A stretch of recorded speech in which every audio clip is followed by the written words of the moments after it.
İnsanların çoxu elə düşünür ki, ilk öncə motivasiya gəlməlidir, ondan sonra onlar hərəkətə başlamalıdır. İnsanların çoxu elə düşünür ki, ilk öncə onlar səhər tezdən oyananda onlar qəribə bir hiss etməlidirlər, güclü bir motivasiya hiss etməlidirlər. Ondan sonra onlar tez bir zamanda çalışmağa başlamalıdırlar. Amma həqiqətən də enerji bu cür işləmir, enerji başqa cür işləyir. Siz ilk öncə hərəkətə keçməlisiniz ki, daha sonra enerji də yavaş-yavaş başlasın və sizə enerjiniz artsın və siz daha çox çalışmağa başlayasınız. Sizin indi təsəvvür etməyinizi istəyirəm ki, bir insan səhər tezdən oyananda ilk öncə əlinə telefonu alıb saatlarla TikTokda və yaxud Instagramda videolar izləməyə başlayır. Və daha sonra o insan yorulduğu üçün, artıq zihni qarışıq olduğu üçün artıq heç bir şey etmək istəmir və tez bir zamanda rahatlıq zonasına düçar olub artıq çalışmaları dayandırır. Və digər tərəfdən isə sizin başqa bir insan təsəvvür etməyinizi istəyirəm ki, o insan səhər tezdən oyanan kimi telefonu bir kənara qoyub tez bir zamanda öz yatağını düzəldir, daha sonra öz masasını düzəldir. Burada dopamini təbii şəkildə artdığı üçün artıq o insan çalışmağa başlayır. Və burada da təbii ki, o insan artıq rahatlıq zonasına çıxmış olur. Çünki burada ilk zamanda, yəni dopamini təbii şəkildə qaldıran şey burada öz yatağını yığışdırmaq olur. Yəni bir insan öz yatağını yığışdırdıqdan sonra və yaxud da öz masasını təmizlədikdən sonra artıq çalışmaq istəyi başlayır və sizin də bildiyiniz kimi burada da hərəkət artıq yeni əlavə enerji yaratmış olur. İnsan beyni hərəkət üçün yaradılıb və hərəkət etdikcə artıq insanda qan dövranı sürətlənir, nəfəs dəyişir, diqqət artır və zeyin artıq mən işləyirəm siqnalını qəbul edir və bədən ilə zeyin bir-birini oyatmağa çalışır və nəticədə bir insan enerjisi daha da yüksək olur və əlavə işlər etmək üçün artıq orada enerji və yaxud da yüksək motivasiya qazanmış olur. Amma hərəkət etməyən insanlar isə, yəni sonra başlayaram deyən insanlar isə artıq onlar həm vaxt itirmiş olur, həm də daha çox yorulmağa başlayırlar.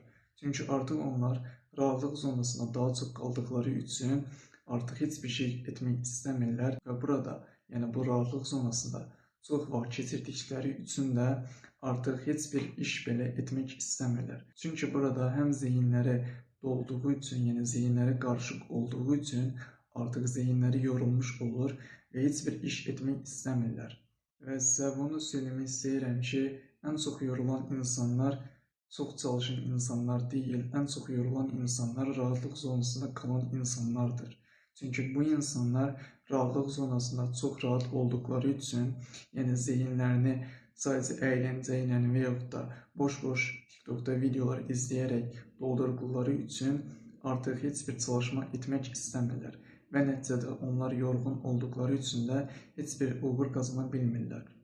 Həyatda uğur qazanan insanların sirri tükənməz motivasiyaya sahib olmaları deyildi. Onlar da bəzən istəksiz olurlar, onlar da bəzən heç bir şey etmək istəməyiblər. Amma onları digər insanlardan fərqləndirən şey, onlar ilk addımı atıblar. Və burada da ilk addım atmaq bacarığı digər motivasiya, yəni əlavə motivasiya qazanmağın yolunu açmış olur. Yəni sizin də bildiyiniz kimi, uğur qazanan insanlar ilk öncə ilk addımı atıblar, daha sonra digər addımları atmaq üçün əlavə motivasiya, yəni yüksək motivasiya qazanmış olublar. Çünki onlar ilk addımı atdıqdan sonra artıq o işdən gözəl bir nəticə əldə etdiklərini görüb, daha da ümidlənirlər, daha da motivasiyalar artır, enerjiləri artır və nəticədə əlavə işləri artırmış olurlar və daha çox çalışmış olurlar. Nəticədə istədikləri uğurları da çata biliblər. Amma bir çox insan isə hələ o ilk addımı atmaq belə istəmir. İndi isə sizin yenidən iki insan təsəvvür etməyinizi istəyirəm. Bir insan heç vaxt məşq etmir və digər insan isə hər gün məşq edir. Və heç vaxt məşq etməyən insan hər gün məşq edən insana baxıb necə bir hiss keçirdiyini sizin düşünməyinizi istəyirəm. Və nəticədə hər gün məşq edən insan hər axşam özünə olan güvəni artmış olur. Çünki burada əsas fərq bədəndə deyil, zihində yaranmış olur. Çünki bu insan hər gün məşq edərək öz bədəninin artıq daha da güclü olduğunu görür və nəticədə özünə olan güvəni, yəni zehni daha da formalaşmış olur və nəticədə daha çox idman etmək istəyi artır. Amma digər tərəfdən isə heç vaxt idman etməyən insan isə artıq öz bədəninin zəif olduğunu düşünür və heç vaxt idman etmək istəmir. Çünki heç vaxt o bədənə sahib ola bilməyəcəyini düşünür. Amma həqiqətən də hərəkət edən bir insan, yəni hər gün idman edən bir insan öz bədənində biraz dəyişiklik olduğunu gördükdə artıq onda yavaş-yavaş motivasiya artmış olur və o insan daha çox idman etmək istəyir. Və hərəkət edən bir insanın düşüncə tərzində belə bir mesaj formalaşmış olur. Mən hər gün danışan insan deyiləm, mən həm də hərəkət edən bir insanam. Və bu düşüncə tərzi həqiqətən də bir insana uğur qazanmasına kömək edən bir düşüncə tərzidir. Bir insan hərəkət etməyə başlayanda yolda görünməyə başlayır. Çünki bir insan dumanın içində dayanaraq qarşıdakı yolu görə bilməz.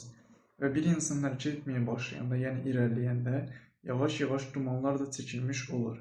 Və əslində bildiyiniz kimi qorxu hərəkət vasitəsilə zəifləyir və yaxud da öz güvən hərəkət vasitəsilə artmış olur və yaxud da nəticə hərəkət nəticəsində toplanılır. Və bir çox şeylər təbii ki, hərəkət nəticəsində baş verir. Yəni, motivasiyanın artması da belə hərəkət nəticəsində yaranmış olur. Amma bir çox insan rahatlıq zonasına dayandığı üçün onlara motivasiya gəlməzlərini gözləyirlər və onlar heç vaxt başlaya bilmirlər. Onlar sadəcə mükəmməl vaxtı axtarırlar. Amma həqiqətən də mükəmməl bir vaxt heç vaxtdır. Sadəcə başlamaq lazımdır. Və indi isə mən sizin bir qartal balası təsəvvür etməyinizi istəyirəm.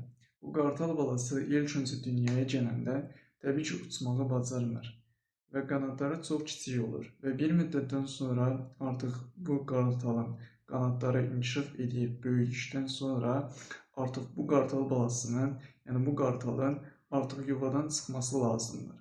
Və bu qartal ilk uçuşunda təbii ki, yeri yıxılacağını düşünür və yaxud da bu havada süzülə bilməyəcəyini düşünür və nəticədə bu ilk addımı atmaq istəmir. Amma həmin qartal ilk dəfə qanadlarını çırpanda və uçmağa başlayanda artıq o havada olarkən uçmağı öyrənmiş olur. Və bir insanın hədəfinə doğru çalışması da bu cürdür. Bir insan hədəfinə doğru hər gün çalışmağa başlayarsa, yəni ilk addım atmağa başlayarsa, artıq bu insan həqiqətən də bu çalışmalardan bir nəticə qazandığını görmüş olar və daha çox çalışmağa başlayır. Ümid edirəm ki, mənim bu videom həqiqətən də sizin üçün faydalı bir video olmuş oldu. Sağ olun, özünüzə yaxşı baxın, gələcək videolarda isə görüşmək ümidi ilə.